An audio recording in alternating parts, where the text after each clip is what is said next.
لا شريك له والصلاة والسلام على من لا نبي بعده أما بعد فأعوذ بالله من الشيطان الرجيم بسم الله الرحمن الرحيم ما كان محمد أبا أحد من رجالكم ولكن رسول الله وخاتم النبيين وكان الله بكل شيء عليما اللهم صل على محمد وعلى آل محمد كما صليت على إبراهيم وعلى آل إبراهيم إنك حميد مجيد اللهم بارك على محمد وعلى آل محمد كما باركت على إبراهيم وعلى آل إبراهيم إنك حميد مجيد ہر ابتدا سے پہلے ہر انتہا کے بعد ہر ابتدا سے پہلے ہر انتہا کے بعد ذات نبی بلند ہے ذات خدا کے بعد ہر ابتدا سے پہلے ہر انتہا کے بعد ذات نبی بلند ہے ذات خدا کے بعد دنیا میں جس قدر احترام کے قابل ہیں لوگ دنیا میں جس قدر احترام کے قابل ہیں لوگ میں سبھی کو مانتا ہوں مگر مصطفیٰ کے بعد معزز علماء کرام میرے نہایت واجب الاحترام بزرگوں مسلک اہل سنت والجماعت سے تعلق رکھنے والے وجود نوجوان دوستوں اور بھائیوں آپ حضرات کی علم میں ہے عالمی مجلس تحفظ ختم نبوت کے زیر اہتمام ہماری یہ فیصل آباد کی غالباً 7ویں سالانہ ختم نبوت کانفرنس ہے اللہ رب العزت مجھے اور آپ کو حضور اکرم صلی اللہ علیہ وسلم کا سچا امتی بن کے پیغمبر کی نبوت اور پیغمبر کی ختم نبوت کے دفاع کرنے کی توفیق عطا فرمائے میں نے آپ حضرات کی خدمت میں جو آیت کریمہ تلاوت کی ہے اس آیت کی روشنی میں میں آپ کی خدمت میں 3 باتیں پیش کروں گا نمبر 1 ہمارے پیغمبر کا نام کیا ہے نمبر 2 ہمارے پیغمبر کا کام کیا ہے نمبر 3 ہمارے پیغمبر کا مقام کیا ہے میں نے اس لیے خطبہ جان بوجھ کر مختصر تلاوت کیا ہے تاکہ آپ کی خدمت میں اپنی معروضات دلائل کے ساتھ پیش کر سکوں اللہ رب العزت مجھے ختم نبوت کی وکالت کرنے کی توفیق عطا فرمائے اس آیت کی روشنی میں 3 باتیں نمبر 1 ہمارے پیغمبر کا نام کیا ہے نمبر 2 ہمارے پیغمبر کا کام کیا ہے نمبر 3 ہمارے پیغمبر کا مقام کیا ہے محمد ہمارے پیغمبر کا نام ہے رسول ہمارے پیغمبر کا کام ہے اور خاتم النبیین ہمارے پیغمبر کا مقام ہے اللہ نے اس آیت میں 3 باتیں ارشاد فرمائی ہیں ہمارا پیغمبر کے غلاموں کا دعویٰ ہے ہمارے پیغمبر کے نام جیسا کسی کا نام بھی نہیں ہے ہمارے پیغمبر کے کام جیسا کسی کا کام بھی نہیں ہے ہمارے پیغمبر کے مقام جیسا کسی کا مقام بھی نہیں ہے میں دوسرے لفظوں میں یوں کہتا ہوں ہمارے پیغمبر کا نام بھی اعلیٰ ہے ہمارے پیغمبر کا کام بھی اعلیٰ ہے ہمارے پیغمبر کا مقام بھی اعلیٰ ہے اگر پیغمبر کے نام پہ غور کریں اللہ نے ہمارے پیغمبر کو نام محمد عطا فرمایا اور نام احمد بھی عطا فرمایا ہے قرآن کریم میں نام محمد کا تذکرہ بھی ملتا ہے اور قرآن کریم میں نام احمد کا تذکرہ ملتا ہے میں محمد اور احمد کے نام پہ نقطے آپ کی خدمت میں زیادہ بیان نہیں کرنا چاہتا میں مفصل اپنے عنوان کو بھی لے کر چلوں گا لیکن لفظ محمد کے عنوان سے صرف 2 باتیں ذہن نشین فرمائیں ہمارے پیغمبر کا نام محمد حضور کے والد عبداللہ نے نہیں بلکہ نبی کے دادے عبد المطلب نے رکھا ہے میرے پیغمبر کا نام محمد رکھنے کی 2 وجہ ہیں ایک محمد نام رکھنے کا سبب ہے اور ایک محمد نام رکھنے کی حکمت ہے سبب بھی کتب سیر میں موجود ہے اور حکمت بھی کتب سیر میں موجود ہے میرے پیغمبر کے دادا عبد المطلب نے جب حضور کا نام محمد رکھا ہے اہل قریش نے پوچھا عبد المطلب تو نے ایسا نام رکھا ہم نے اس سے قبل نام یہ سنا نہیں ہے یہ نام رکھنے کی وجہ کیا تجھے پیش آئی ہے اگرچہ حضور کی بعثت اور آمد سے قبل کچھ لوگوں نے اولاد کا نام محمد رکھا تھا جب یہ اطلاع ملی ہے آخری نبی جو آئے گا اس کا نام محمد ہوگا، اس لالچ میں بعضوں نے اپنی اولاد کا نام محمد رکھا ہے، لیکن صرف نام محمد رکھنے سے محمد کا مقام دنیا میں ملا نہیں کرتا۔ عبد المطلب نے بھی نام اپنے پوتے کا محمد رکھا۔ آل قریش نے پوچھا آپ نے محمد نام کیوں رکھا ہے؟ عبد المطلب نے سبب بیان کیا، انہوں نے کہا کہ میں نے خواب دیکھی ہے، میں اپنی خواب میں دیکھتا ہوں میری پشت سے ایک زنجیر نکلا ہے اور اس زنجیر کا ایک کونا مشرق میں ہے، ایک اس کا کونا مغرب میں ہے، ایک اس کا کونا زمین پر ہے، ایک اس کا کونا آسمان پر ہے، اور میں نے جو زنجیر دیکھا ہے اس کے ہر کڑی پہ درخت دیکھا ہے، اس درخت کے ہر پتے سے میں نے روشنی دیکھی ہے اور اس کی روشنی سورج سے 70 گنا زیادہ ہے۔ پھر میں نے دیکھا کہ بعض لوگ آگے بڑھے ہیں، اس درخت کو کاٹنا چاہتے ہیں، کچھ قریش کے نوجوان آئے، کچھ عجم کے نوجوان آگے بڑھے ہیں، ان نے اس درخت کے کاٹنے والوں کو روک دیا اور درخت کو کٹنے سے بچا لیا ہے۔ یہ تو میں نے خواب دیکھی ہے، اس خواب کی تعبیر کیا تھی؟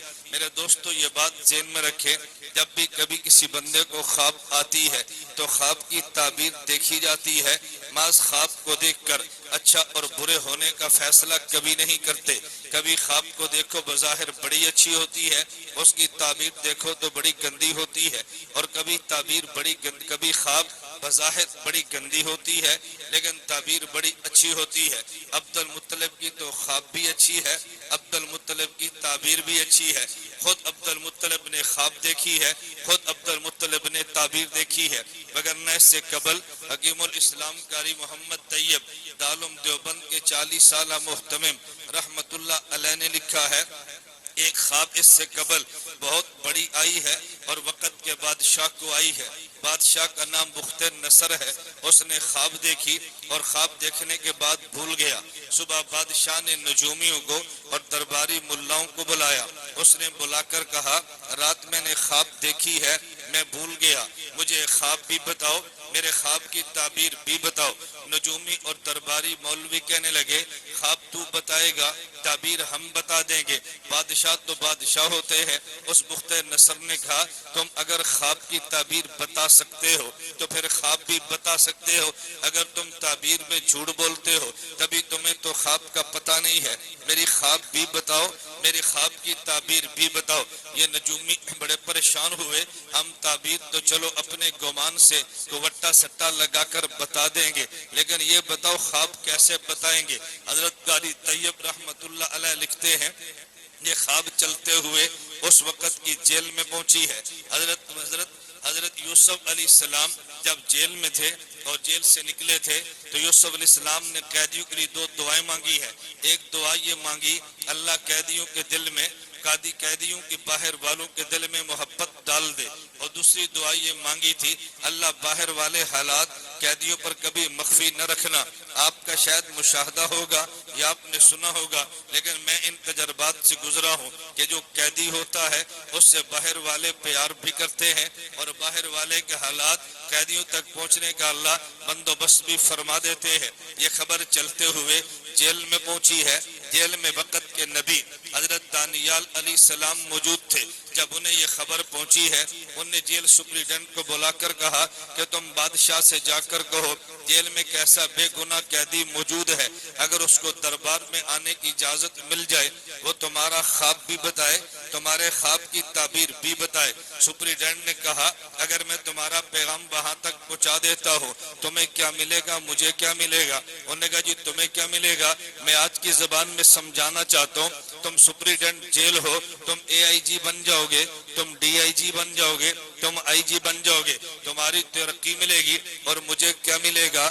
اگر بادشاہ تک دربار تک رسائی ہوئی تو جس الزام پہ قید کاٹ رہا ہو وہ الزام غلط ثابت ہوا تو مجھے جیل سے رہائی مل جائے گی۔ سپریڈنٹ نے کہا کہ دیکھو مولوی صاحب مروا نہ دینا، میں بادشاہ سے بات تو کر لوں گا، تمہیں پیش بھی کر دوں گا۔ اگر تم خواب اور تعبیر بتا نہ سکے تو پھر حضرت دانیال فرمانے لگے وہاں تک لے جانا تیرا کام ہے، اس کا خواب اور تعبیر بتانا میرا کام ہے۔ اس نے سفارش کی، بادشاہ نے کہا لایا جائے۔ حضرت دانیال جب بخت نصر کے دربار میں پہنچے ہیں، اس کے دربار کا دستور یہ تھا پہلے بادشاہ کو سجدہ کرو، پھر بادشاہ کے تخت کے پاس پہنچو۔ حضرت دانیال اللہ کے نبی ہے، نبی بلا غیر اللہ کو سجدہ کر سکتا ہے؟ حضرت دانیال سجدہ کیے بغیر بادشاہ کے تخت پہ پہنچے ہیں۔ بخت نصر نے سب سے پہلا سوال یہ داغا ہے، اگلی بات تو بعد میں کریں گے، تم یہ بتاؤ مجھے سجدہ کیوں نہیں کیا؟ حکیم الاسلام قاری طیب رحمت اللہ علیہ ایک بڑا عجیب جملہ لکھتے ہیں، فرماتے ہیں دانیال خدا کے نبی تھے، اللہ نبی کو اتنی عقل عطا کرتا ہے، اگر نبی کی برکت سے جو عقل صحابی کو ملتی ہے اس عقل کی زکوٰۃ لے جائے اور امت میں تقسیم کر دے، قیامت تک کوئی آدمی پاگل اور بے وقوف نہ رہے۔ یہ اللہ کے نبی کی برکت سے صحابیت کو عقل ملتی ہے۔ آپ بتائیں نبی کتنا عقل والا ہوگا؟ حضرت دانیال خدا کے نبی تھے، اس نے جواب سوال ایسا کیا، اس نے کہا جی آپ یہ بتائیں مجھے سجدہ کیوں نہیں کیا؟ حضرت دانیال فرمانے لگے کہ میں نے جناب آپ کو سجدہ آپ کی عزت کی وجہ سے نہیں کیا، میں نے آپ کو سجدہ میں نے آپ کے فائدے کی وجہ سے نہیں کیا۔ وہ بخت نصر کہتا ہے میرے فائدے کی وجہ سے مجھے سجدہ نہیں کیا، مجھے سجدہ کرتے تو عزت ملتی، آپ نے سجدہ نہیں کیا تو عزت میں کمی آئی ہے، اس میں میرا فائدہ کون سا ہے؟ دانیال فرمانے لگے مجھے جیل سے آپ نے کیوں بلایا ہے؟ اس نے کہا اس لیے بلایا آپ میرا خواب بھی بتائیں، میرے خواب کی تعبیر بھی بتائیں۔ تو دانیال فرمانے لگے جس میرے مالک نے مجھے خواب آپ کی بتائی ہے اور آپ کے خواب کی تعبیر بتائی ہے، اس نے ساتھ یہ بھی کہا ہے میں تمہیں یہ علم تو دے رہا ہوں لیکن اگر میرے علاوہ تم نے کسی اور کو سجدہ کیا تو خواب بھی بلا دوں گا، خواب کی تعبیر بھی بلا دوں گا۔ اگر میں تمہیں سجدہ کر لیتا تو میرے خواب کا جو علم ہے وہ بھی ختم ہو جاتا اور تعبیر کا علم بھی ختم ہو جاتا۔ اب آپ بتاؤ تمہیں سجدہ کروں یا تمہاری خواب اور تمہاری خواب کی تعبیر بتاؤں؟ اب مجھے بتاؤ میں تمہیں سجدہ کروں یا تمہاری خواب اور خواب کی تعبیر بتاؤں؟ جس طرح ابھی مولانا اللہ حسین صاحب فرما رہے تھے کہ مفتی محمود کو پھنسانے کی کوشش کی ہے لیکن بھٹو پھنسا سکا نہیں ہے، اس لیے کہ مفتی محمود صاحب رحمۃ اللہ علیہ میرے پیغمبر کے سچے جانشین ہے۔ اللہ نبی کی برکت سے علماء کو عقل دیتا ہے کہ ان کو سنبھالنا عام آدمی کے بس میں نہیں ہے۔ اس پہ بات چلی ہے تو میں ایک واقعہ ختم نبوت کے عنوان پہ پیش کرتا ہوں، آپ کو پتہ چلے اگر کسی موقع پہ علماء کو پھنسانے کی کوشش کی جائے اللہ کیسے راستے نکالتے ہیں۔ آپ نے نام تو سنا ہے علامہ خالد محمود دامت برکاتہم کا۔ علامہ خالد محمود کی جوانی کا زمانہ ہے، ابھی انگلینڈ کی بجائے لاہور رہتے ہیں۔ لاہور کی ایک مسجد میں ختم نبوت کے عنوان پہ مناظرہ طے کر دیا گیا لیکن اتفاق سے ہمارے مناظر وہ کسی وجہ سے نہ پہنچ سکے، بیماری یا کوئی عذر ہے۔ علامہ خالد محمود دامت برکاتہم لاہور میں موجود تھے، فوری طور پہ علامہ صاحب کی خدمت میں عرض کی گئی ختم نبوت کا مسئلہ تو آپ تشریف لائیں۔ علامہ خالد محمود نے 2-4 کتابیں اٹھائیں اور سیدھا مسجد میں مناظرے کے لیے تشریف لے آئے۔ ادھر مرزائی مناظر مربی بیٹھا ہے، ادھر علامہ خالد محمود بیٹھے ہیں۔ جب گفتگو شروع ہوئی علامہ خالد محمود دامت برکاتہم نے مرزا قادیانی کی کتاب ازالۃ الاوہام کو بطور حوالے کے پیش کیا۔ مرزائی مربی فوراً کہنے لگا علامہ صاحب لگتا ہے آپ نے شرطیں نہیں پڑھی تبھی آپ نے کتاب پیش کی ہے۔ علامہ صاحب نے شرطیں پڑھی تو نہیں تھی، اچانک میدان مناظرہ میں اتر آئے، لیکن اگر میدان مناظرہ میں مناظر یہ بات کہہ دے کہ میں نے شرطیں نہیں پڑھی تو مخالف نے تو بفر جانا ہے۔ جب شرطیں نہیں پڑھی مناظرے میں آئے کیوں ہو؟ پہلے شرطیں پڑھو پھر مناظرہ کرنا۔ علامہ صاحب نے شرطیں پڑھی بھی نہیں تھی اور وہاں یہ کہنا بھی نہیں تھا کہ میں نے شرطیں نہیں پڑھی۔ مرزائی مناظر کہنے لگا آپ نے شرطیں نہیں پڑھی اور آپ میدان مناظرہ میں آگے ہیں۔ علامہ صاحب نے فوراً ایسا سوال کیا، مرزائی مربی پھنس گیا۔ علامہ صاحب فرمانے لگے وہ کون سی شرط ہے جس کی میں نے مخالفت کی ہے؟ یہ نہیں کہا کہ میں نے شرطیں پڑھی نہیں ہے، کہا وہ کون سی شرط ہے؟ جس کی میں نے مخالفت کی ہے، جس کی بنیاد پہ تو کہتا ہے کہ میں نے شرطیں نہیں پڑھی۔ اس نے کہا علامہ صاحب شرطوں میں لکھا ہے کہ گفتگو قرآن و حدیث سے ہوگی، قرآن و حدیث سے باہر نہیں جائیں گے۔ علامہ صاحب فرمانے لگے تو میں نے شرطوں کو توڑا تو نہیں ہے، تم نے شرطوں میں لکھا ہے بات یا قرآن سے ہوگی یا بات حدیث سے ہوگی۔ اور میرے ہاتھ میں ازالۃ الاوہام یہ مرزا صاحب کی کتاب ہے۔ میں جناب سے پوچھتا ہوں مرزا صاحب نبی ہے یا نبی نہیں ہے؟ اگر مرزا صاحب نبی ہے تو یہ میں نے حدیث پڑھی ہے، اگر یہ حدیث نہیں ہے تو مرزا صاحب نبی کیسے ہیں؟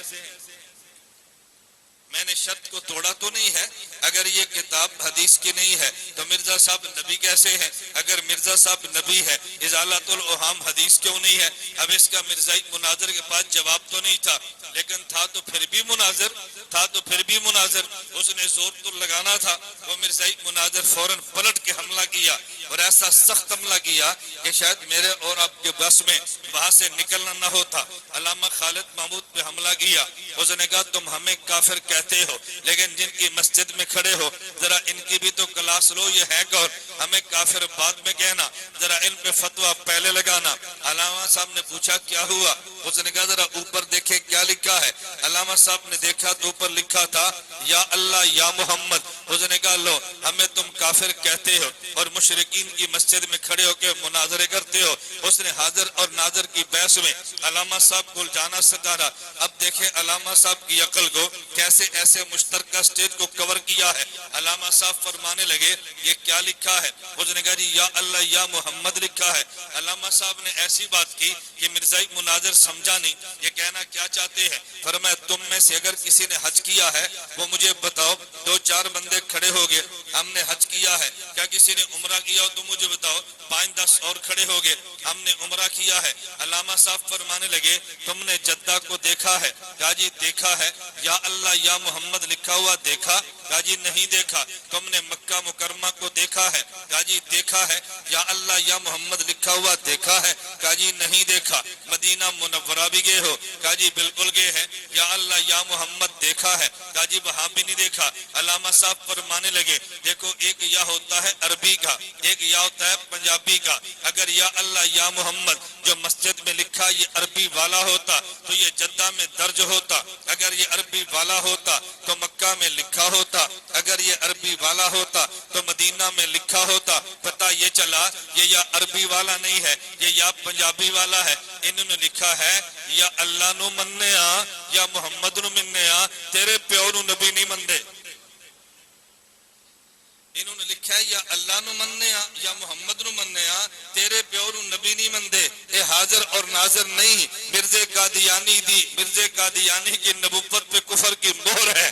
یہ تیرے اس سے تیرا کو مسئلہ ثابت نہیں ہوتا، یہ تو میرے مسئلے کی تائید کرتے ہیں۔ یہ یا عربی والا نہیں ہے، یہ یا پنجابی والا ہے۔ میں بتا یہ رہا تھا کہ یوں گفتگو کے دوران کیسے مشترکہ سٹیج کا خیال بھی کیا ہے اور مناظرے سے میدان میں دشمن پہ غالب بھی آئے ہیں۔ حضرت دانیال فرمانے لگے کہ میں نے سجدہ تیرے فائدے کے لیے نہیں کیا۔ کہا جی میرا فائدہ کون سا ہے؟ کہا میرا فائدہ یہ ہے کہ مجھے جس نے خواب اور خواب کی تعبیر بتائی اس نے ساتھ یہ بھی بتایا ہے کہ اگر تم نے میرے علاوہ کسی کو سجدہ کیا خواب بھلا دوں گا، تعبیر کا علم واپس لوں گا۔ اب بتا میں تجھے سجدہ کروں یا تیری خواب اور خواب کی تعبیر بتاؤ؟ وہ کہنے لگا سجدہ تو ہزاروں کرتے ہیں لیکن میری خواب کوئی نہیں بتاتا، آپ مجھے خواب اور میری خواب کی تعبیر بتائے۔ حضرت دانیال فرمانے لگے تو نے خواب میں بت دیکھا ہے جس کا سر آسمان سے لگا ہے اور جس کے پاؤں زمین پہ لگے ہیں۔ تو نے ایک بت دیکھا ہے جو مشرق و مغرب میں اس کے کندھے پھیلے ہیں۔ تو نے بت دیکھا ہے کہ جس کا چہرہ وہ سونے کا ہے۔ تو نے بت دیکھا ہے کہ جس کا سینہ چاندی کا ہے اور جس کا پیٹ پیتل کا ہے، جس کی رانیں تانبے کی ہے اور جس کی آگے یوں چلتے چلے گئے کہ جس کی اس کے حصے کی جگہ کہ گھٹنے اس کے لوہے کے ہیں اور پنڈلیاں اس کی مٹی کی ہے۔ اس نے کہا بالکل یہی دیکھا ہے۔ کہا پھر آسمان سے گولا آیا جو بت کے سر میں گرا ہے، اس نے بت کے ٹکڑے ٹکڑے کیے، پھر وہ گولا آسمان و زمین کے درمیان پورے پھیلاؤ میں پھیل گیا ہے۔ اس نے کہا جی بالکل یہی دیکھا ہے۔ فرمایا اس کی تعبیر سننا، تو نے بت دیکھا، یہ بت قومیت کا بت ہے، یہ ملک صاحب ہے، یہ